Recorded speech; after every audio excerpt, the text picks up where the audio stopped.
नमस्कार, welcome to ex serviceman India YouTube channel.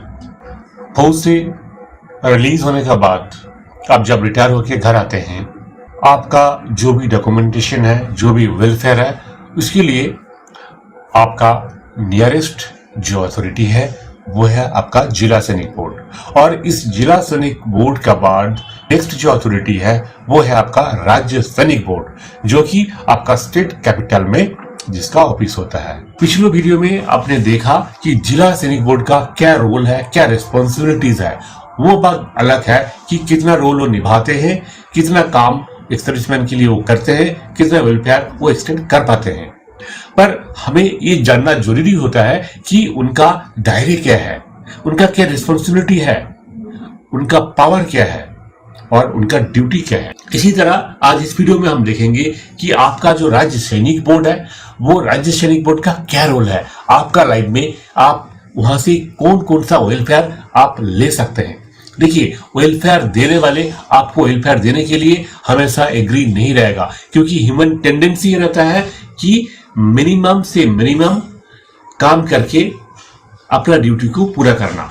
Welfare आपको लेना है तो आपको पहले जानना पड़ेगा कि कौन कौन सा वेलफेयर वहां से आप ले सकते हैं। तो इस वीडियो में हम देखेंगे वो सारे ड्यूटीज, रिस्पॉन्सिबिलिटीज एंड पावर क्या है राज्य सैनिक बोर्ड का पास, राज्य सैनिक बोर्ड का क्या कंपोजिशन है। पर मेन वीडियो में जाने से पहले आपसे रिक्वेस्ट है कि अगर आपने इस चैनल को अभी तक सब्सक्राइब नहीं किया तो जरूर सब्सक्राइब करें, लाइक करें, शेयर करें। सो फ्रेंड्स, सबसे पहले हम देख लेते हैं कौन कौन रहते हैं ये राज्य सैनिक बोर्ड पे। नाम से आपको पता चल रहा है इसमें जो इन्वॉल्वमेंट है वो टोटली आपका राज्य का इन्वॉल्वमेंट है। उनका जो प्रेसिडेंट होता है वो होता है या तो राज्यपाल यानी कि गवर्नर होंगे, या फिर स्टेट का जो चीफ मिनिस्टर है वो चीफ मिनिस्टर होंगे, उसी स्टेट का राज्य सैनिक बोर्ड का प्रेसिडेंट। वाइस प्रेसिडेंट एक नहीं कई होते हैं, जिनमें से जीओसीएमसी जो कंसर्न कमांड का अंदर में आते हैं वो हो सकता है, एफओसीएमसी कमांड का वो भी अपॉइंट हो सकता है, एओसीएमसी कंसर्न कमांड का वो भी अपॉइंट हो सकता है, और सेक्रेटरी ईएसडब्ल्यू या फिर एमओडी वो भी हो सकता है वाइस प्रेसिडेंट। अब आते हैं इनका एक्स ऑफिशियो मेंबर। राज्य सैनिक बोर्ड का जो एक्स ऑफिशियो मेंबर होते हैं वो है स्टेट का मिनिस्टर्स होते हैं, हेड ऑफ द डिपार्टमेंट होते हैं, और लोकल फॉर्मेशन कमांडर्स हो सकते हैं, या फिर केएसबी का जो सेक्रेटरी या डायरेक्टर्स रिसेटलमेंट जोन का होते हैं वो भी इसमें शामिल हो सकता है। नेक्स्ट है non official member, 4 ex serviceman जो कि नॉमिनेट होता है चीफ ऑफ स्टाफ कमिटी, वो होता है नॉन ऑफिशियल मेंबर। और भी इसमें मेंबर रहते हैं जो 2 मेंबर होते हैं ऐसे जो परमानेंट सिटीजन होता है स्टेट का, 2 ऐसे लोगों को इस बोर्ड में शामिल किया जाता है। और जो फाइनली जो सेक्रेटरी होते हैं डिपार्टमेंट ऑफ सैनिक वेलफेयर का, जो डायरेक्टर होते हैं स्टेट का एक डिपार्टमेंट होता है स्टेट गवर्नमेंट का, स्टेट सेक्रेटरीट ऑफिस होता है, वहां पे एक डिपार्टमेंट ऑफ सैनिक वेलफेयर होता है, वहां का जो डायरेक्टर है वो होते हैं इसका सेक्रेटरी। इसके अलावा department of PSM welfare, ministry of defence, DGR and secretary KSB, इनको भी जो राज्य सैनिक बोर्ड का मीटिंग होता है वहां पे बुलाया जा सकता है।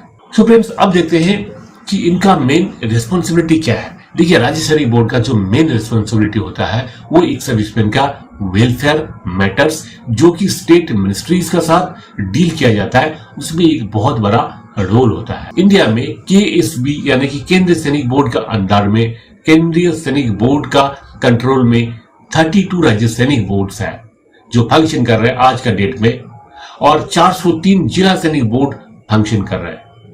तो ये सब का जो जिला सैनिक बोर्ड का मेन जो कंट्रोलिंग अथॉरिटी होता है वो होता है राज्य सैनिक बोर्ड। अपने राज्य में जितने जिला सैनिक बोर्ड है उसको कंट्रोल करते हैं आपका राज्य सैनिक बोर्ड। अब आते हैं एक एक करके पॉइंट वाइज एक बार देख लेते हैं कौन कौन सा रिस्पॉन्सिबिलिटीज है।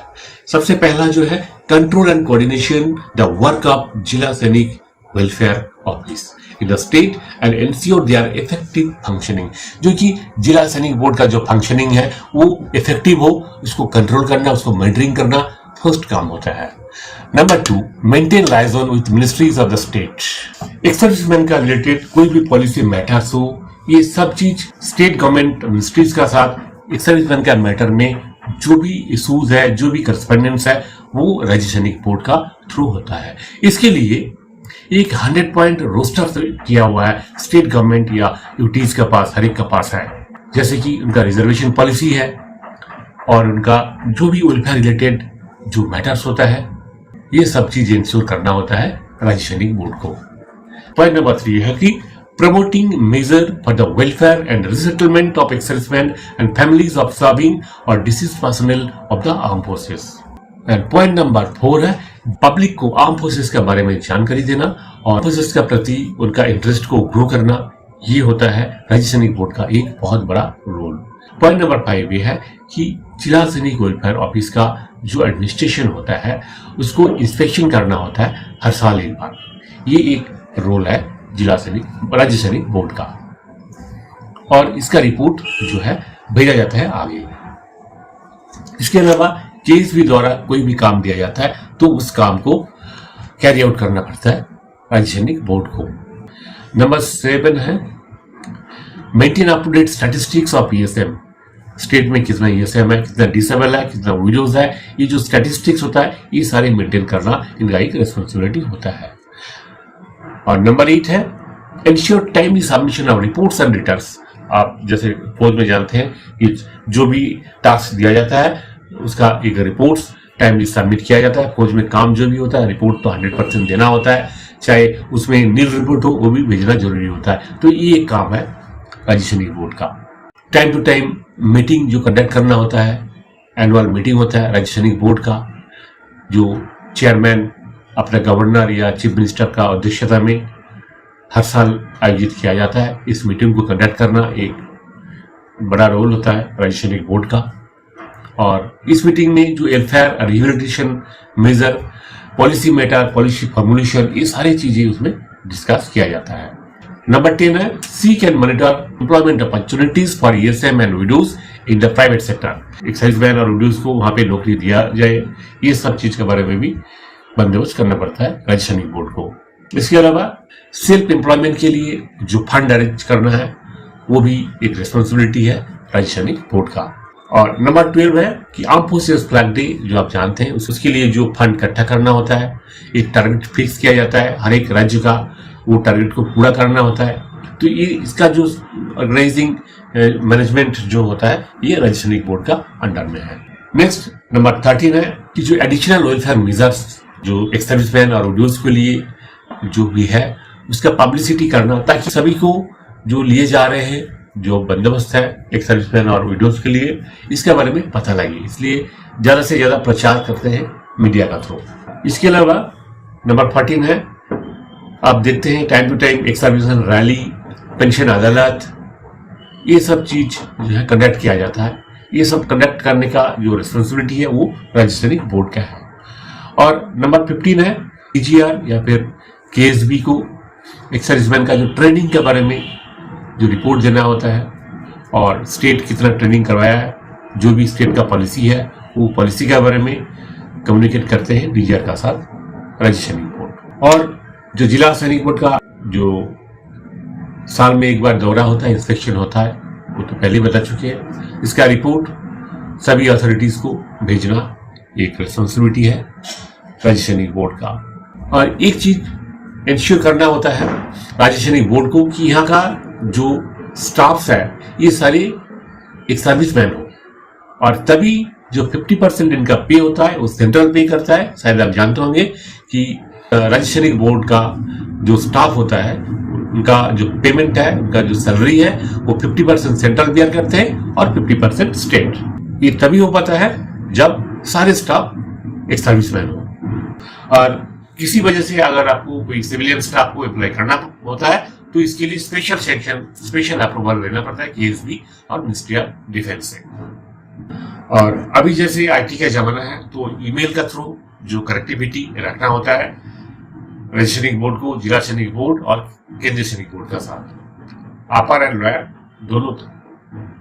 केएसबी जब जब जोनल मीटिंग के लिए जिस जोन को नॉमिनेट करते हैं वहां पे जोनल मीटिंग को कंडक्ट करना राज्य सैनिक बोर्ड का एक रेस्पॉन्सिबिलिटी होता है।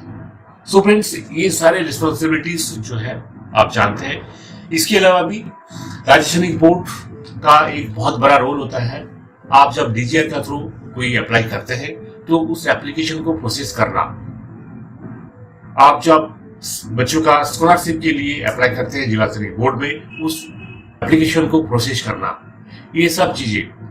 और कई बार आपको कई सर्टिफिकेट साइन करना पड़ता है, जैसे priority certificate for admission to college, ये सब चीजें जो है रजिस्ट्रेशन बोर्ड करते हैं टाइम टू टाइम। अपना एक सर्विसमैन का जो भी अथॉरिटी होता है वो सब होता है जिला स्तरीय बोर्ड और राज्य स्तरीय बोर्ड, ये दोनों का पास अथॉरिटी है एक सर्विसमैन का कोई भी चीजों को सर्टिफाई करने की। सो फ्रेंड्स, आज के वीडियो में इतना ही था।